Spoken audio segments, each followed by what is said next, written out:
Bonjour Vincent. Bonjour Christine. Alors c'est vrai que la semaine dernière, vous aviez parlé des bonnes résolutions du début d'année. Hein, c'est classique, ça revient chaque année. Exactement. Le problème, c'est pas d'avoir des bonnes résolutions, c'est de s'y tenir.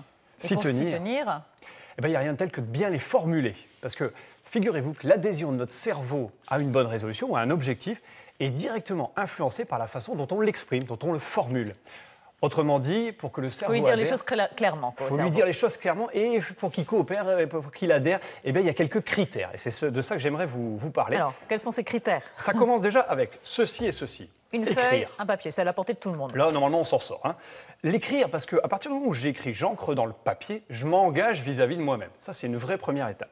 La deuxième chose, c'est important aussi d'être réaliste lorsqu'on se fixe un objectif. Alors, oui, il ne faut pas non plus vouloir aller décrocher la lune, oui, comme on dit fréquemment. Qu'est-ce que vous faites comme sport? À quelle fréquence, par exemple, Christine? Du vélo régulièrement, du tennis, un peu avec mon fils. Voilà, vous faites un peu de tennis, un peu de vélo. Bon, je ne vous vois pas dire, dans 2 semaines, je me fais le Tour de France. Je me prépare pour Roland-Garros. Voilà, ça paraît un peu surréaliste. Non. Hein, voilà. Donc ça, c'est important d'être réaliste, bien sûr.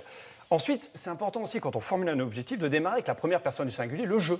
Oui, pour vraiment être impliqué. Eh bien oui, je m'implique. Je me souviens d'une dame qui avait formulé son objectif en disant « Mon mari s'occupe plus des enfants ». Oui, alors ça, c'est pas ses bonnes résolutions à elle, c'est celle de son mari. Ah oui, et elle ne maîtrise pas les choses par rapport à ça. Ça, c'est une seconde chose.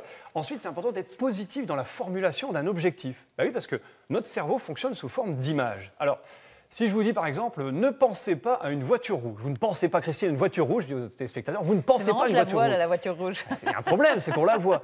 Donc tous les gens qui formulent leur objectif en disant ce qu'ils ne veulent pas, ça ne fonctionne pas. Quelqu'un qui dit en 2015, j'arrête de fumer, ça ne marche pas bien. Voilà.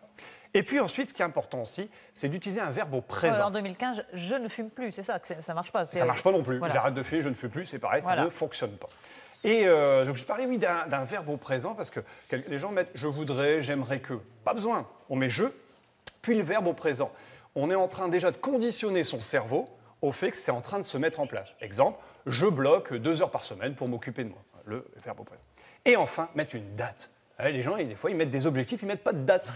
Vous imaginez, je mets pas de date et si ça arrive dans 40 ans, ça peut paraître long. Il faut se donner une limite. Une sorte de deadline. Oui. Donc, au 2e semestre, ça peut, ou une fréquence. Dire voilà, toutes les 2 semaines, tous les semaines, je fais ceci, je fais cela. Et enfin, le dernier point très important, de rajouter des détails sensitifs et émotionnels. Vous allez me dire, qu'est-ce que c'est? C'est-à-dire, explique, Christine.